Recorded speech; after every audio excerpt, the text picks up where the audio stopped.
Hello class 5 students. आज हम पढ़ेंगे, हम लोगों ने ज़्यादातर चैप्टर कंप्लीट कर लिया है। सो आज हम पढ़ेंगे आधुनिक हिंदी व्याकरण। मतलब इसमें से मैं बस आपको कुछ ही पढ़ाने वाली हूँ, क्योंकि जानकारी के लिए, है ना। ज़्यादातर मैं बाहर से पढ़ाऊंगी आपको व्याकरण। तो भाग 5 आधुनिक व्याकरण आप खोलिए। तो किसके पास बुक्स नहीं है फिर भी यहाँ से ये देखकर समझ लीजिए। तो भाषा और व्याकरण, व्याकरण तो हो गया ग्रामर, भाषा हो गया लैंग्वेज, ठीक है, लैंग्वेज एंड ग्रामर। तो हमारी जब हिंदी बोलते हैं तो हमारी हिंदी में शुद्धि किस तरह से आता है, जब हम उसमें ग्रामर का इस्तेमाल करते हैं ना। इंग्लिश में भी अगर हम ग्रामर का इस्तेमाल ना करें तो वो इंग्लिश क्या हो जाता है, हम लोग का टूटा फूटा सा हो जाता है। तो इसी तरह हिंदी बोलने के लिए भी हमें क्या करनी चाहिए, ग्रामर मतलब व्याकरण का इस्तेमाल करना चाहिए। तभी क्या होगा, हमारी हिंदी जो क्या है शुद्ध कहलाएगी। तो क्या है, यहाँ पर नीचे दिए गए चित्रों का ध्यान पूर्वक देखो, है ना। तो यहाँ का है, ये सारे चित्रों को देख, मतलब ड्राइंग्स को, मतलब पिक्चर्स को देखने को बोला है। तो यहाँ के एक मनुष्य दूसरों को, एक बच्चों को क्या कर रहे हैं, बैलून दे रहे हैं, है ना। और क्या कहते हैं, गुब्बारे। और एक टीचर क्या है, पढ़ा रही होती है। और एक माँ दादी जो क्या होती है, पढ़ रही होती है। तो ये सारे जो हम हो गए चित्र देखें, तो ये सारी भी क्या है, एक भाषा जैसे है, ठीक है। तो यहाँ पर कुछ कहानी है। रिया ने गुब्बारे बेचने वाले से कहा कि वो सेवान को एक बड़ा गुब्बारा दे। तो ये जो रिया है उसने गुब्बारे वाले से मुंह से बोला है ना, कहा कि इसे क्या है, एक गुब्बारे देने के लिए। गुब्बारे वाले ने सेवान को बड़ा गुब्बारा दिया। अब उनकी बात सुन के इन्होंने इसको बड़ा गुब्बारा दिया, मतलब बैलून दिया, ठीक है। हमारी गणित की अध्यापिका हमें ब्लैक बोर्ड पर लिखकर सवाल समझाती है। तो गणित मीन्स मैथ्स, ठीक है। मैथ्स की जो टीचर है इनकी, वो उन्हें क्या कर रही है, ब्लैक बोर्ड में लिख लिख के उन्हें जो सवाल है समझा रही है। तो ये क्या है, मानिया की दादी। ये जो दादी है किसकी है, मानिया की दादी कहानियों की पुस्तक पढ़ रही है। वो पढ़ने के बाद मानिया को कहानी सुनाएगी। तो ये पढ़ने के बाद क्या है, कहानी जो दोबारा से मानिया को ही सुनाने वाली है, ठीक है, पढ़कर सुनाएंगी। तो ये सारे हो गया भाषा के इस्तेमाल किस किस तरह से करते हैं। अभी सोचो और बताओ, है ना। क्या बोले, रिया ने गुब्बारे वाले से सावन के लिए गुब्बारे कैसे मांगा, बोलकर, है ना, बोलकर मांगा। गुब्बारे वाले ने सावन को गुब्बारा कैसे दिया, सुनकर। जब रिया बोली तभी तो गुब्बारे वालों ने सुना ना। तो एक बोलेगा तो तभी दूसरा सुनेगा। यदि मैं बोलूंगी नहीं तो आप समझोगे कैसे, है ना। तो इसी तरह से बोलकर और सुनकर उन लोगों ने काम किया। अध्यापिका ने सवाल किस प्रकार समझाए, लिखकर, है ना। अध्यापिका किस तरह से बोर्ड पर सवाल लिख लिख के समझा रही थी, तो वो हो गया लिखकर। तो इनसे उसके दादी ने मान्या को कहानी कैसे सुनाई, पढ़कर। वो पहले कहानी पढ़ रही थी, फिर उन्होंने बोलकर सुनाया। बोल के अभी इसमें तो लिखा नहीं है, तो बस पढ़कर, ठीक है, पढ़ कर वो उनको कहानी सुनाती है। इनसे स्पष्ट है कि सभी क्रियाएं बोल, सुन, लिख और पढ़कर हुए हैं। तो हमको पता है कि भाषा का इस्तेमाल हम कैसे करते हैं। हम बोलेंगे तो सुनेंगे ना, बोलकर, सुनकर, लिखकर और पढ़कर होते हैं। तो भाषा क्या है, मैंने आपको पहले भी लिखाया था। भाषा वो साधन है जिसके द्वारा किसी भाव अथवा विचारों को बोलकर, लिखकर, सुनकर और पढ़कर जानते, समझते तथा प्रकट करते। ये मैं लिखा चुकी हूँ। जितने स्टूडेंट हैं, शायद जो नए आए उनको नहीं पता, तो मैं दोबारा से शुरुआत कर रही हूँ, ठीक है। भाषा वो साधन है जिसके द्वारा किसी भी भाव, है ना, अपने मन की जो भाव होते हैं, फीलिंग्स, भाव अथवा विचार, जो हम लोग का सोच होता है, जो फीलिंग्स और सोच को हम लोग बोलकर या लिखकर, सुनकर, फिर या फिर पढ़कर जानते हैं, समझते तथा उनको हम लोग प्रकट भी करते, दूसरों के सामने रखते भी है। हम अपने विचारों को मौखिक और लिखित रूप में प्रकट करते हैं। जो हम लोगों के जो विचार होते हैं, जो हम लोगों की सोच होती है ना मन में, जैसे कि अभी मुझे कुछ करना है तो उसको मैं या फिर बोलकर करूंगी या फिर मैं गूंगी हो तो मैं लिखकर करूंगी। तो इस प्रकार के हम भाषा को बोलकर या लिखकर कर सकते हैं। तो आगे देखेंगे। ये केवल मैं समझाने के लिए आपको इस बुक का इस्तेमाल करें, ठीक है। उसके बाद यहाँ पर है मातृभाषा किसे, काफी आगे आ चुके हैं शायद।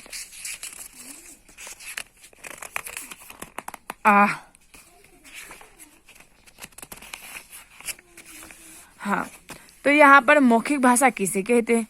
अब मौखिक तो हम लोगों ने उसी में भी जान लिया था ना, मौखिक किसे कहते हैं। जिस भाषा रूप को बोल और सुनकर प्रकट किया जाए उसे मौखिक भाषा कहते हैं, ठीक है।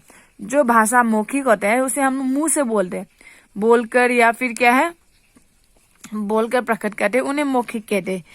इसमें मन में उत्पन्न भावों को मुंह से बोलकर व्यक्त किया जाता है और कानों से सुनकर समझा जाता है, तो उसे मौखिक कहते हैं। जो मुंह से बोलकर सुनते हैं ना हम लोग, तो उसे मौखिक कहते हैं। और लिखित भाषा कहते हैं, ये तो हम लोग नाम सुनकर ही जान सकते हैं कि लिखित मतलब लिखना होता है। जिस भाषा रूप को लिखकर और पढ़कर प्रकट किया जाए उस लिखित भाषा, उसे लिखित भाषा कहते हैं।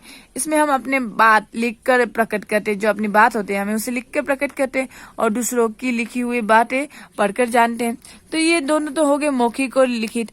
तो भाषा कितने रूप के होते हैं? भाषा 2 रूप के होते हैं, एक है मौखिक और दूसरी है लिखित, ठीक है। वैसे तो भाषा 3 रूप की भी होते हैं, लेकिन पुस्तक में 2 ही दिया है।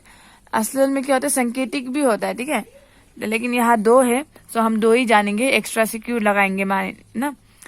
तो भाषा का मौखिक रूप पहले और लिखित रूप बाद में सीखा जाता है। तो पहले हम लोगों ने भाषा कैसे जाना? बोलकर जाना ना, लिखना तो हम लोगों ने बाद में सीखा।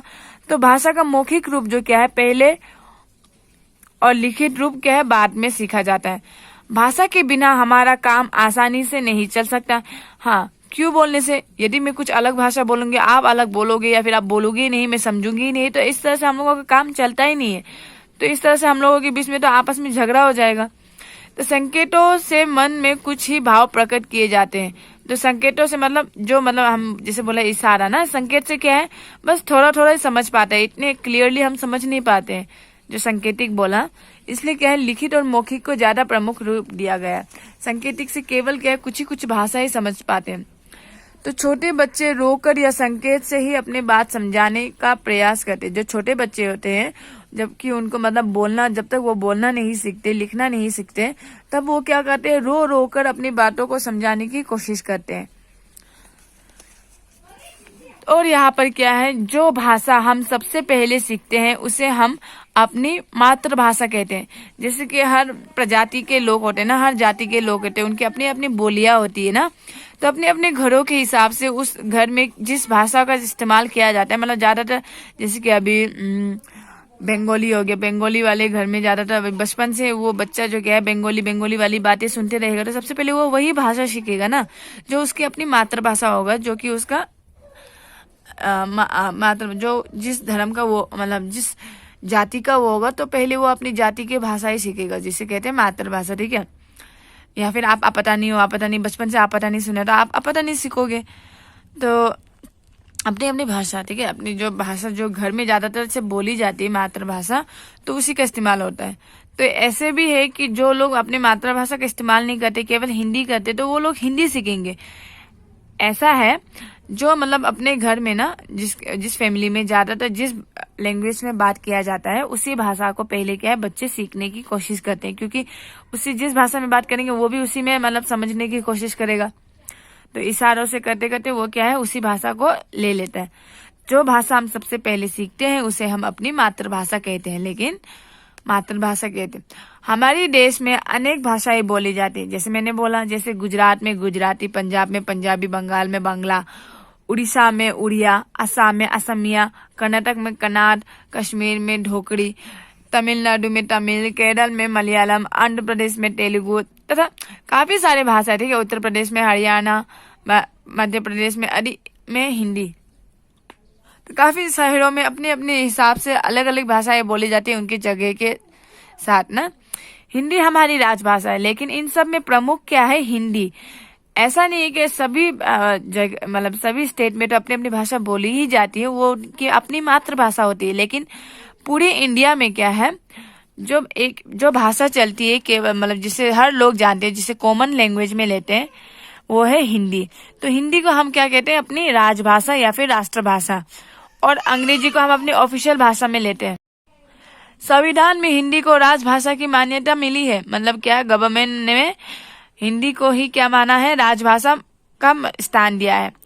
विशेष के अलग अलग देशों में विभिन्न भाषाएं बोली जाती है। जैसे मैंने बोला कि अलग अलग स्टेट में क्या है, अलग अलग भाषाएं बोली जाती है। जैसे जापान में अलग अलग देशों में, ठीक है, अलग अलग भाषाएं बोली जाती है। जापान में जापानी, चीन में चीनी, रूस में रूसी, इंग्लैंड में अंग्रेजी, फ्रांस में फ्रेंच मौखिक तो इसी तरह से क्या है, अलग अलग जगह में भी अपनी अपनी भाषा बोली जाती है। लेकिन संविधान में क्या है, राजभाषा क्या है, कोई हिंदी ही माना है।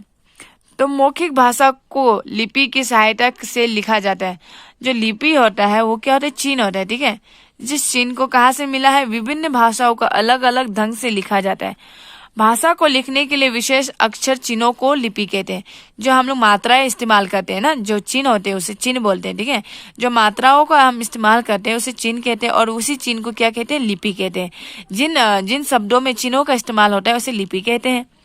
हिंदी की लिपि देवनागरी, ठीक है। हिंदी की लिपि हमें कहाँ से मिली है, देवनागरी से। और पंजाब की गुरुमुखी, अंग्रेजी की रेमनी, उर्दू की फारसी है। तो ये सारी जो क्या भाषा की लिपि के बारे में है। तो आप लोगों को इन शहरों के बारे में नाम जानना होगा और हिंदी के बारे में, ठीक है। भाषा को लिखने के लिए विशेष अक्षरों में जो चिन्ह लगाया जाता है उसे ही लिपि कहते हैं। जैसे अभी हम केवल दो शब्द लिखेंगे, कल कल ना, कल, वो क्या हो गया, उसमें वो लिपि नहीं है, उसमें क्या है, चिन्ह का इस्तेमाल नहीं किया है।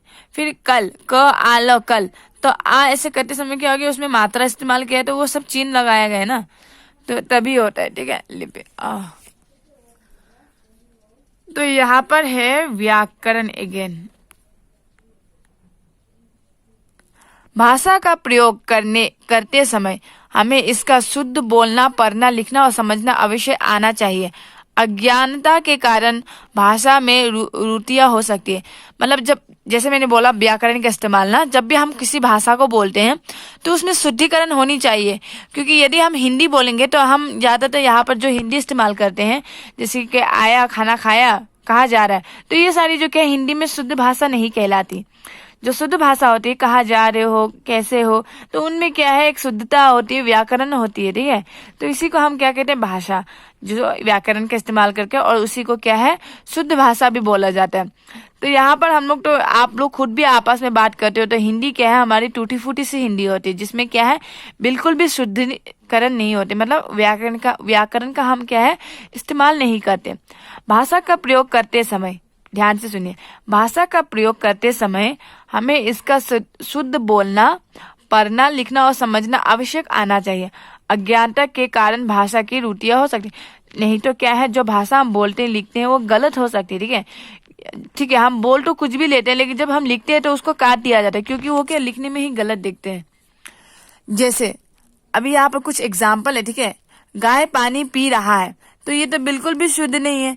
गाय थोड़ी पानी पीता है, गाय तो एक स्त्री हो गया ना, स्त्रीलिंग में आ जाता है, तो गाय क्या होगा, पानी पी रही है। तो यहाँ पर काफी सारे, तुम चाय पिए, ये तो हो ही नहीं सकता। मेरे को पढ़ने दो, ये भी नहीं हो सकता। तो इसका सही क्या होगा, गाय पानी पी रही है ना।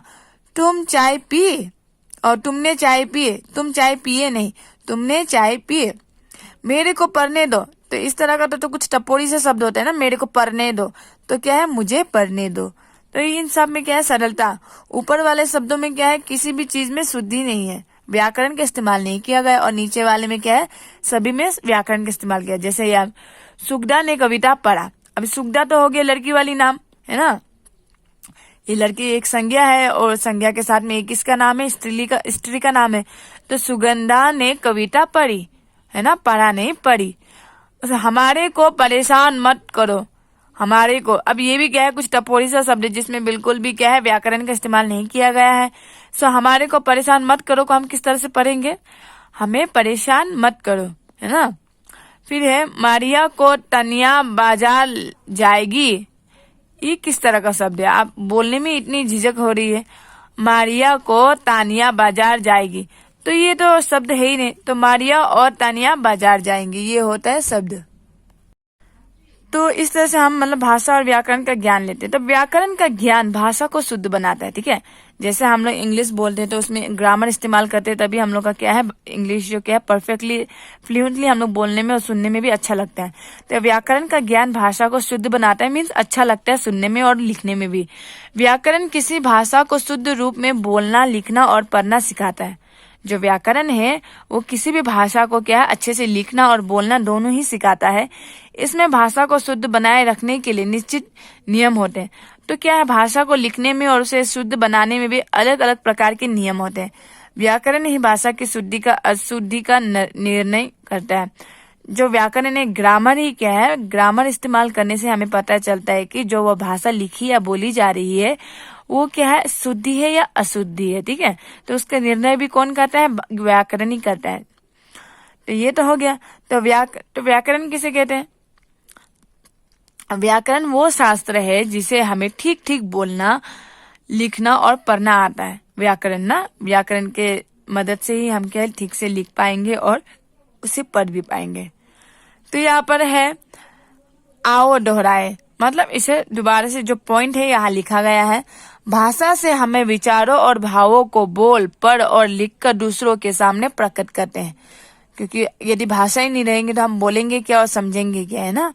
तो भाषा से दूसरों के भावों को जाना जाता है। यदि आपके सामने वाला कुछ बोलना चाहता है लेकिन वो मुंह नहीं खोल रहा है ना, या फिर लिख भी नहीं रहा है, तो आप उसके मन के बात को कैसे जानेंगे? जब वो कुछ बोलेगा ना, जिस भाषा का इस्तेमाल कर जो आप समझोगे, जो वो बोलेगा, तभी उस विचार को, उसकी फीलिंग्स को हम समझेंगे ना। भाषा के दो रूप होते हैं, मौखिक और लिखित। लिखित भाषा में हर ध्वनि के लिए निश्चय चिन्ह को लिपि कहते हैं। जब भी हम किसी भाषा को लिखते हैं ना, हिंदी जब भी लिखते हैं, तो उसमें हर तरह की चिन्ह को इस्तेमाल करते हैं। तो उस चिन्ह को क्या कहते हैं, लिपि कहते हैं। भाषा की शुद्ध और अशुद्धि प्रयोग का ज्ञान कौन देता है, व्याकरण द्वारा होती है, ठीक है। तो ये हो गया हमारा। तो आज का हमारा भाषा और व्याकरण हो गया, और कल हम इसके आंसर क्वेश्चंस भी कुछ देखेंगे, ठीक है। आंसर क्वेश्चंस में यहाँ से दूंगी या फिर मेरे पास भी है तो मैं उसी से आपको समझाऊंगी, क्योंकि यहाँ पर इतना कुछ है नहीं। सो ये कंप्लीट चैप्टर 1 का आंसर क्वेश्चन कंप्लीट नहीं है, मैं आपको कल आंसर क्वेश्चन देकर समझाऊंगी, ठीक है। आज के लिए इतना ही।